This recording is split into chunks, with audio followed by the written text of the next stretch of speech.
We're talking Ball State. Don Shondell and Ray McCallum talking Ball State. Nate Davis and Bonzi Wells. Schumann, Bell Tower, and Worthen.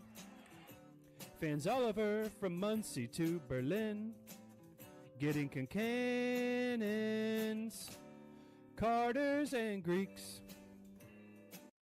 All right, everyone out there in Cardinal land, welcome to the latest edition of Cardwood, the show where Ball State men's basketball takes center court. I am John, your host as always, joined by my friend overseas. He's playing basketball still. I don't know, like we talked about recently, Trey, some guys with who we thought were ineligible are playing, so this you might be able to make it back in. But this is our good friend Trey Moses. Trey, how are we doing, man? I'm doing good, man. How have you been? Pretty good, pretty good. It's been busy. Just bought a house in Indiana, so breaking news for everyone out there. Ball State, the Union and Cardwood will soon be emanating from the central Indiana location, no longer in South Florida. So that's going on. We haven't moved yet. We're moving here in the next couple months. Baby on the way. It's been crazy. It's been crazy. What about you? Just basketball, man. We played Peyton Sparks our last game. Unfortunately, my team lost, but it's always good to go against a familiar face and someone that went to the same school as you did. So it was good to see him. Yeah, when you and Peyton were going against each other, how did that breakdown go? Kind of what was your stat line? What was his? Kind of where was it going there? I don't remember his, but I had 12, 12, and 4. I got my first technical of my career. Oh, there we go. Ultimately was my 5th foul, so I got basically put out of the game with about 4.5 minutes left, all because the ref called a bad call, and I said, that's a bad call. And that's how I got my first pro tech. That's it? That's all you said? That's a bad call? That's all. That is all I said. I said, that's so bad. That's all I said. Well, here, we're talking about these guys getting together, and I was kind of trying to stall there for a second so I could pull up the picture here. This is you guys, I believe, after the game, I assume? Yeah, after the game, yeah. There we go. So before we kind of move on here, I know you and Peyton over there.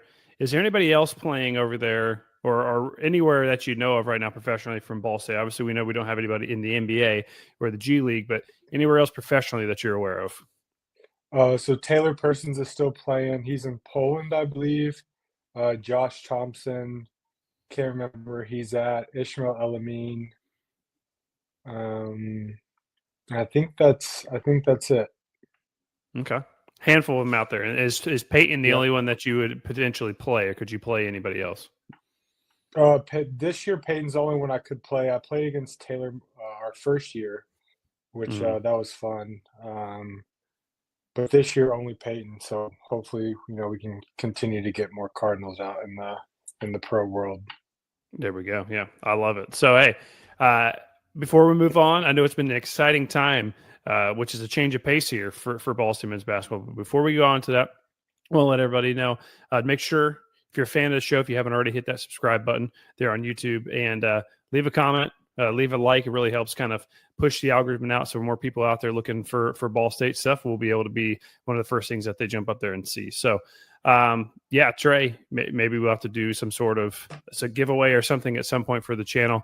Maybe we'll get a Trey Moses signed basketball or something like that. And if you go and leave a comment on the show or something, maybe we'll do a little giveaway like that at some point. I know we would talk about doing that with Willie as well. So, we got all kinds of legends here at Ball State of the Union. So we'll have to take advantage of it. So, hey. Yeah, for sure. That'd be awesome. Let's just get into it here. The big thing going into this stretch here recently, I was very down. A lot of people were very down. I think everyone was about ready to throw in the towel on Ball State men's basketball, whether that was correct or not. And they have really seemingly turned a little bit of a page here. They were sitting at what I believe 0-4, 0-5 in MAC play, and they have now rattled off 3 straight wins. Now, before we get into all these wins, I want to remind everybody on the last show, I asked Trey flat out, when we get back on this, when we played Ohio and we played Central Michigan, or Northern Illinois, excuse me, what will Ball State's record be? And Trey hit me with the 2-0, and I kind of laughed. I thought there's no way. And wouldn't you know it, not only has Ball State gone 2-0, but they've gone 3-0 since we last talked, Trey. So Trey, before we jump into all the games, when I asked you that question, how confident were you with that 2-0 prediction? Did you know that was going to happen, or were you just being hopeful? No, I really felt it was going to happen. Like I've said from the beginning, you want to start playing your best basketball around this time.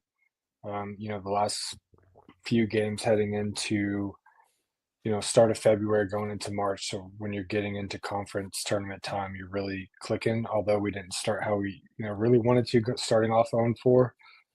Like to me, like this is the time to really start like figuring it out, getting everything together. And I was really confident in those. And it's not like you know, I think it's a little different if I'm predicting Miami of Ohio. I went against them. That you may not be as confident, but these are teams to me that we should and can compete against. So for me, I was very confident. Yeah, and we kept kind of reiterating as the schedule was coming out, and we were talking about early on that they were not getting any help at the front end of this MAC schedule. It was very tough playing teams like Miami of Ohio and Akron, and even UMass, who hasn't necessarily been as good as people thought they were going to be. We thought going into it was going to be pretty good. So it really was a tough spot to get into. But look, these wins for the most part have not really been pretty, but that doesn't really matter at this point. It's if they can keep stacking these wins up, and the only part of it that really stinks right now is they got to wait a whole another week till their next game. I think their last game was on Saturday. They got to wait till next Saturday at Toledo, which could be a pretty winnable game as well. I would think. There's no gimmies, there's no free games in the MAC, but that seems to be one that they can really kind of, if they go get a big one on the road here against a better team, that would be pretty great. So. Let's just kind of go through the three of these real quick. I don't know what you had a chance to watch, what you had a chance to look at or see, but, this really got going in that game. I believe it was last Friday night against Ohio, a late tip, 8:30 tip. Did you have many of these late tip-offs when you were on the team, Trey? Obviously, usually Eastern Standard Time, it's usually about a 7 o'clock tip, but this was a later one. This puts them on national TV. It was on CBS Sports. Did you have many later tips when you were playing at Ball State? I don't really remember. I think maybe like the Buffalo games when we would host them on Friday, and it was like the ESPN games. But I don't really remember any super late tip-offs. Mm-hmm. Yeah, and that kind of stuck out to me a little bit. And then we, of course, had to wait a little while. I believe it was Akron and Kent State, I think, was playing. That went into overtime. So, everyone's kind of ready to watch Ball State, and we had to wait a little bit longer. But, they get off to a great start in this first half. They end up winning 76-71. At halftime, they're up by 13. And we've really seen, even in the couple losses that preceded this through these three games, Armoni Zeigler is really coming on as this number one player. Him and Davion Hill, like a combo of 1-2. It's almost like recently that Armoni Zeigler has kind of been the starter, gets things going, and Davion Hill down the stretch has really been kind of closing things out. So in this game against Ohio specifically, I know I'm kind of jumping around a little bit, but in this game here specifically, Armoni Zeigler, 28 points, 7 rebounds. I think he was 12 of 13 from the free throw line. Davion Hill, 19 points, 4 for 4 free throw line. So they're hitting their free throws. And Barnes, he had 12 points as well. What's kind of your takeaway? Again, did you get a chance to watch Ohio at all? And if so, what'd you think? Yeah, it's really hard for me to catch some of these games sometimes, but I've kept up with stats and things like that. But, I think it was even during the losing streak, I kind of talked about how Armoni has to continue to be aggressive and at times be even more aggressive. And I think he's really done a great job of that. And sometimes when you have someone that is becoming aggressive and you see your teammates putting the ball in the basket, it can oftentimes give your self-confidence. And I think we're seeing kind of other guys stepping up as well. And so I think it's been he's kind of the engine that keeps us going. And so it's time to continue to see the others step up as well. Mm-hmm. Yeah, and it's been great to watch. Like that, like I said, that 1-2 kind of punch that they've been getting that was pretty absent at the beginning of the year. It seems like, again, it stinks that this is kind of where it is in college basketball. But you told us from the beginning, we got to give these guys time. We got to give them time to gel, to play together. And it seems like they're starting to gel. But as soon as they're starting to gel, it's almost as soon as they're all, theoretically could potentially be gone. And how they're able to retain some of these guys, we'll see. But before we kind of jump on to the next game here, I wanted to ask you, when you're on a stretch like this where everyone's down, the team's not playing great, you're not winning, the fans are upset, when you finally get that first elusive win, how does that feel as a player? How does it feel in the locker room afterwards, knowing, okay, we can find ways to win these games? It's not impossible. We saw early, I can't remember who they beat early in the season, but we all saw the video, how excited, how happy they were when they got the win. But I think it's a kind of a different feeling when it's in conference play and you kind of finally get over that hump. And for me, on the team I'm on now, the girls I coach in the summer, I always say, like, winning is hard. If winning was easy, everyone would be a winner. Everyone would be MAC champions. But winning is hard. Learning how to win is hard. And I think that's a big thing with college basketball now, especially within mid-majors, is you're not having this course. So, like, learning what we need to do down the stretch of games, how we need to close out games. As a coach, figuring out who you need to close out games with. And when you finally get one, and then you get two, and then you get three, you're kind of starting to really learn how to win, not individually, but as a team. And I think that's what we're finally seeing is guys learning how to win, coach learning how to the key pieces he needs to play down the stretch. And, I think we've really seen it over this 3-game stretch. Yeah, it's been great to see because, just like me, just like you, like everyone out there watching this show, we want the best for Ball State men's basketball. We're fans, we're alumni, we're former players. And I think I'd be lying if I said the first part of the year was not pretty tough to watch and get excited about. But I love this now. Again, like I said earlier, it stinks we got to wait a whole week till they play again because I just want to see them again. But that leads us to this road win at Central Michigan, 68-67. This was a crazy end of the game, and we can kind of get into it here in a minute. But again, solid games by Zeigler, Barnes, Hill, all of them.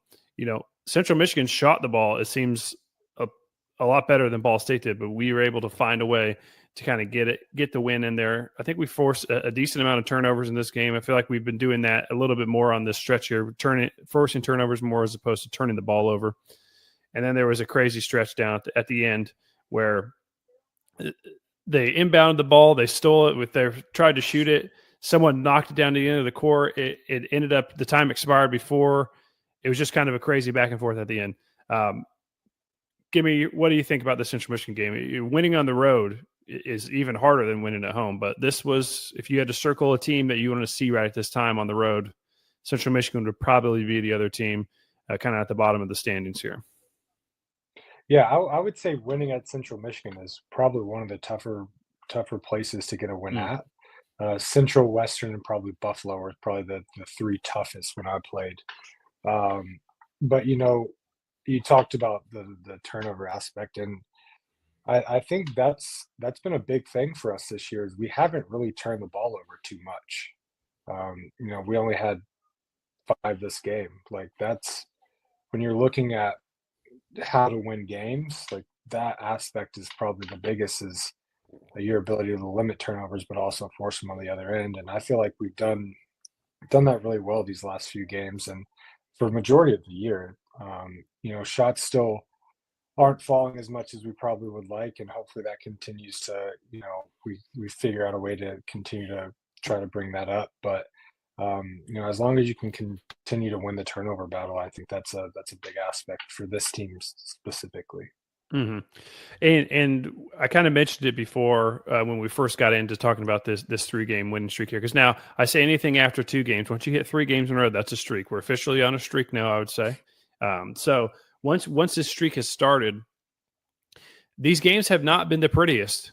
Ball State hasn't blown anybody out. We haven't cruised to an easy win. We've had big leads at times in all 3 of these games, and they all kind of come down to the wire here. But that is a good sign, in my opinion, not necessarily that you're blowing a big lead. If you have a 20-point lead, you win by 1. But that you do find a way to win, because it doesn't matter if you win by 100 or if you win by 1 point. At the end of the day, a win's what goes into the record books, and that's what we're looking for here. We're in the business of wins here, not in the business of losses. Back in the or quality losses now. That's a big college football thing. Some people are more worried about your quality losses than your actual wins. So, but we're not worried about that here. I will say, I think, I think if you're blowing teams out, it can sometimes get a little easy to make your head as a team too big. But I think with kind of blowing some of these leads and continuing to pull out wins these last three, like I think that shows more about you as a team. So now it's figuring out how to do that for 40 minutes and not blow the leads, but your ability to basketball especially is a game of runs. Coach would always used to preach that to us, and you go on your run, but at some point they'll go on a run too. But it's a team that can limit the run in terms of, is it going to be a 6-point run or is it going to be 12 to 14-point run? And for us, it's figuring out how to limit that run and turn it into a 6 to 8-point run and not blowing a 13-point halftime lead to where it gets a little close at the end. Mm-hmm. Well, and talking about runs, good ways to stop runs, making free throws. We're making free throws now. Getting that big rebound. We're never going to be this rebounding team, but we're having guys getting some bigger time rebounds at times where we're not giving people extra possessions. And obviously sometimes that still happens. That's basketball. That's always going to happen. There's always going to be a possession in a game where a team gets 2 offensive rebounds and they hit the third shot or something like that, which is always frustrating as a fan and as a player, I'm sure, but that just always happens. So going on the road, getting a good win at Central Michigan, love it. And then our most recent game against Northern Illinois, a 58-53 lead. This was definitely the Hill and Zeigler show, excuse me. Davion Hill, 18 points, 8 rebounds, 3 assists, and Armoni Zeigler, 18 points, 4 of 6 from the 3-point line. And they combined for 36 at Ball State's 58 points. So it's over 60% of the offense here. So what I took away from this game, I was watching it live, Davion Hill just absolutely took over at the end of this game. He was making tough shots. He was getting to the free throw line. He was not letting Northern Illinois fully come back into this game. Every chance that it seemed like Northern Illinois had a chance to take the lead, if Ball State was not to convert and get points on their end, he was able to get points down the stretch there or get a big rebound. This was a good game. I was happy to see that they were able to get this win this past weekend. So your thoughts on Northern Illinois, this game specifically, and then I have a follow-up question about that. Yeah, I think as a coach and a fan base, you're seeing a team that just won 3 in a row, that won a high-scoring game, that won kind of a middle-scoring game, and then a very low-scoring game in Northern Illinois. And I think our ability to be able to win 3 different types of games, 3 in a row, kind of shows a lot about the potential that this team could have. Even when we lost to, Akron, we scored 77 points, which is more than we scored in the 3 wins we just had. So I think it's learning how to win, but it's just showing that we have the ability to win any type of game.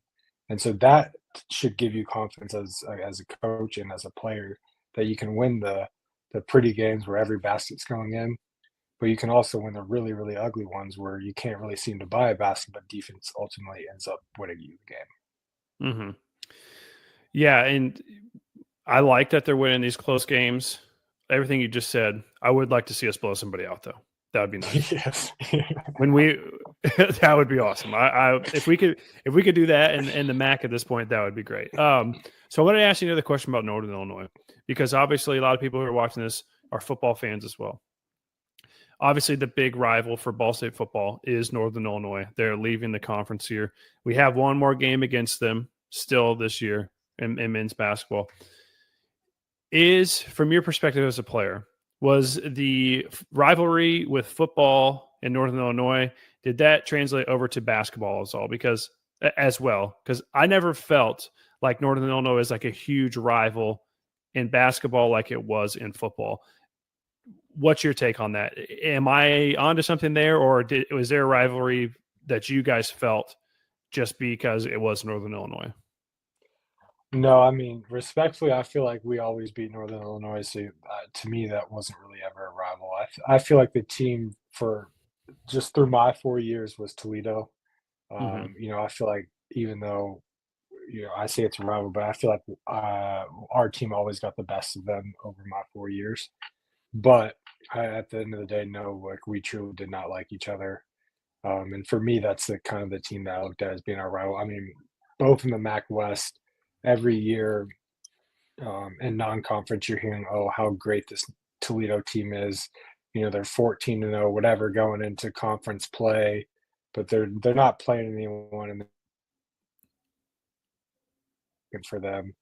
And I feel like we kind of took that went into these games with a chip on our shoulder, and I feel like we typically got it done. But for us, I feel like being in the MAC West with them kind of raised that rivalry aspect. Yeah, and again, this is not any specific shade at Northern Illinois men's basketball. Now, football, on the other hand, yes, I'll throw as much shade as I can at them, but I don't ever remember them really ever being any good. Am I missing a year that you can remember where they were actually good? Because I always remember them being one of the teams at the bottom of the MAC. Yeah, I mean that they have good players, one of the best in the conference in Eugene German, but like they just could never seem to get it together as a team.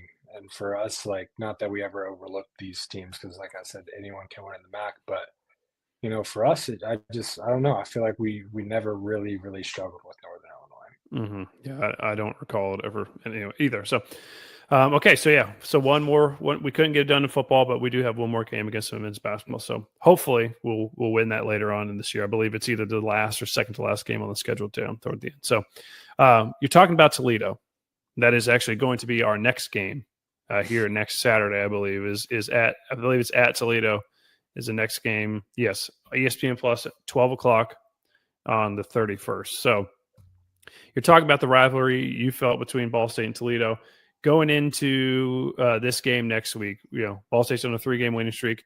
Toledo is obviously a good team. I don't think that they're quite like one of the top 2-3 best teams in the MAC, maybe, but they're obviously a very good team as always. Riding this 3-game winning streak, the rivalry that you felt, what would you be telling the players this week in this preparation for the game, and the importance that it has on maybe kind of how the rest of the year is going to go? Well, what would you be saying if you could get into the locker room this week to talk to these guys? Yeah, for me, I think, you look at the MAC West, our goal was to win the MAC West every year. And I think I won, had a tie of it in 3 of my 4 years. And this is a MAC West opponent. And to me, it's the opportunity to go on the road and continue to do the things that you felt like you were supposed to do at the start of the season, which was go out and win basketball games first and foremost, but to take control of the MAC in ways that we haven't been able to do in quite some time. And to me, this starts it, because you only have 4 losses in conference play, but if you can somehow go on a 7, 8, 9-game winning streak, like this puts you in prime position to be able to play for what you ultimately want to play in, and that's to get to the NCAA tournament. And so for me, I just think this is a great opportunity against like you said, a Toledo team that's probably not one of the top 3 teams, record or talent wise, but it's still a really good team. So if you can get this one, I think you continue to have momentum going forward. Mm-hmm. Yeah. So I know I've said this a couple of times already, but I just wish they were playing sooner. We've had a little bit of a hot hand here, finding ways to win games. I hate that they got to wait, a whole week here to play, but such is basketball, such is the schedule. So, do you have anything else on anything during this stretch? Any other players we didn't mention, coaches, or just kind of anything in general about Ball State men's basketball? I just nothing really, but it just what I had talked about earlier in the season, and showing patience and continuing to show up for these guys, because all year they've played hard. And I continue to talk about it. Winning is hard. This is sports we're talking about. This isn't little league where everybody gets a trophy. This is big boy basketball. And for us, it's just continuing to show up whether we win or lose, and the fan support really matters. I also want to give a shout out to the women's side. Mm. I know they just lost one, but they've had a phenomenal year, and I hope they can continue to go as well. And we can somehow get 2 Ball State teams in the tournament. That would be awesome. I would love that.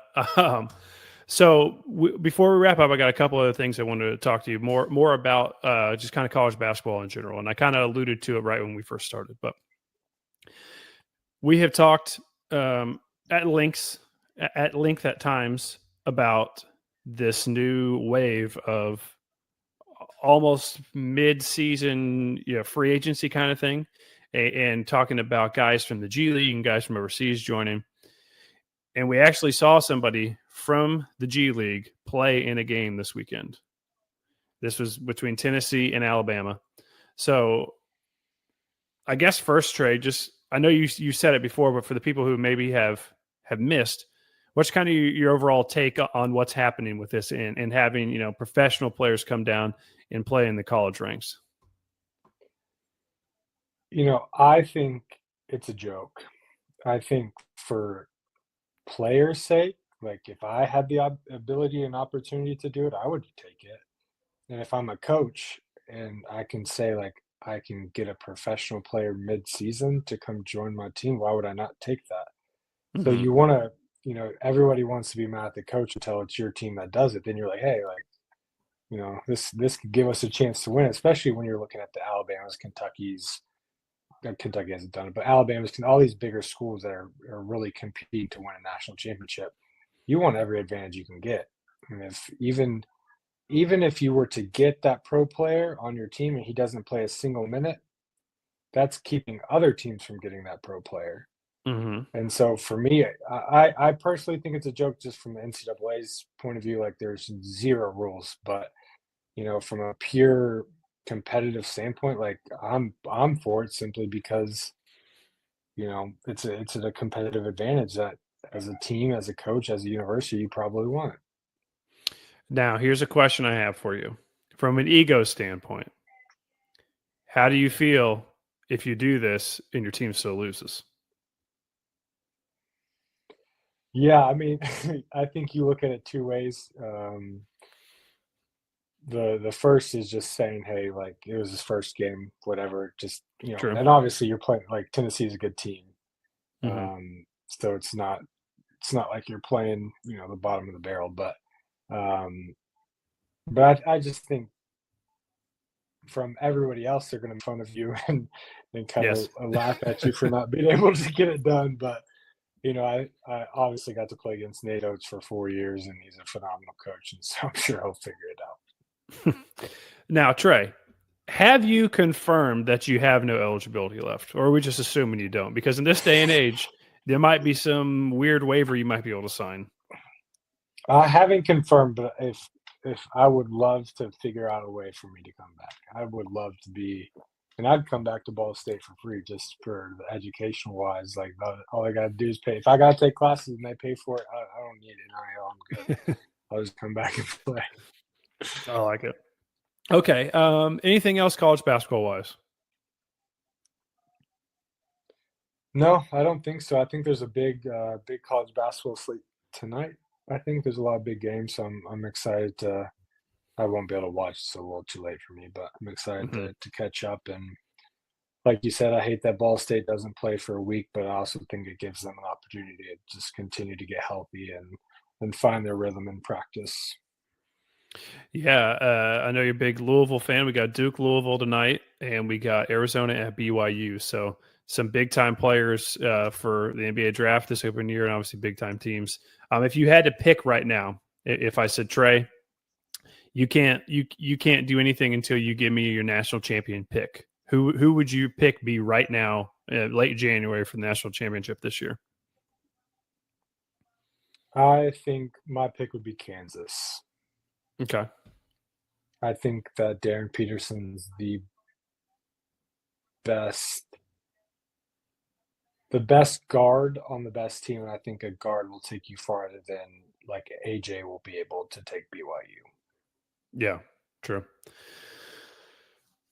Yeah, I don't know because Michigan has looked so good at times this year. They look like almost unbeatable at times this year, and they've kind of faltered a little bit here. So I probably would have said Michigan. I don't know. I'm just gonna go with.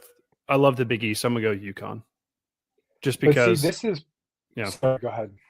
go ahead. No, you go. But this is part of the reason why I also love the NIL era is because there's so much parity in college basketball now. Where I Look at felt like for Nebraska. so long, yeah, I felt like for so long it was like Duke, Kentucky, Kansas, and now you're having, you know, probably anywhere between 12 to 15 teams that could realistically win it all. And Mm-hmm. I just think that's awesome just for the sport. I hate how it's happened, but I think for the sport and competitiveness too, it's been good.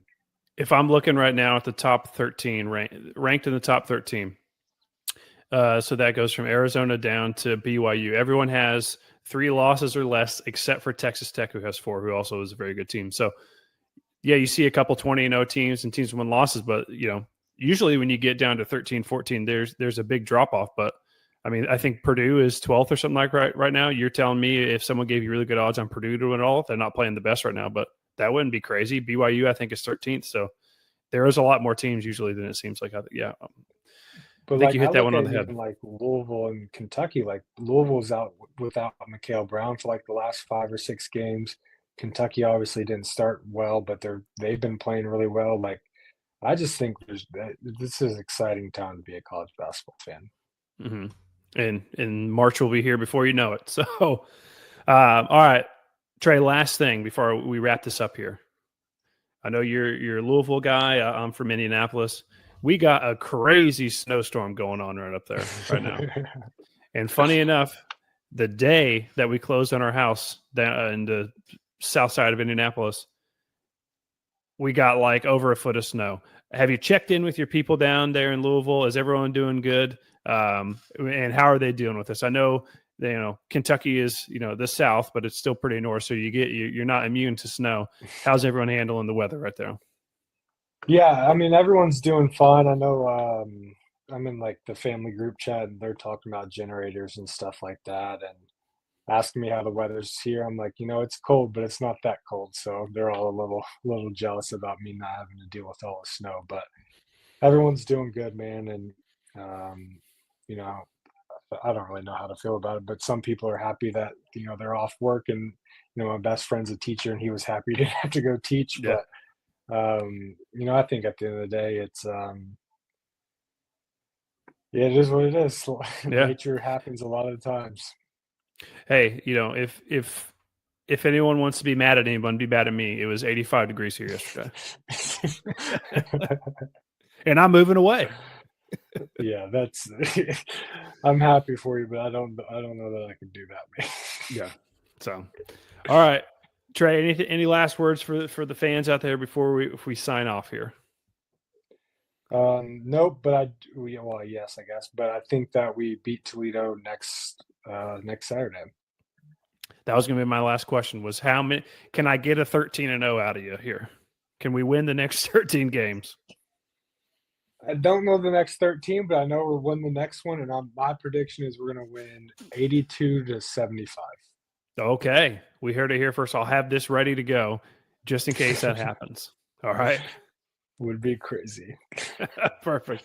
All right. Well, hey, everyone, we appreciate you sticking with us here today and riding along with this Ball State men's basketball season like you have so far. If you enjoyed the episode, again, if you haven't already, be sure to subscribe over on YouTube. Leave a comment, leave a like, tell your neighbor, tell your grandma, tell whoever you want about Cardwood over there at Ball State of the Union. So until next time, I'm signing off here for my good friend Trey Moses, myself, chirp, chirp, and go Cardinals. Chirp, chirp.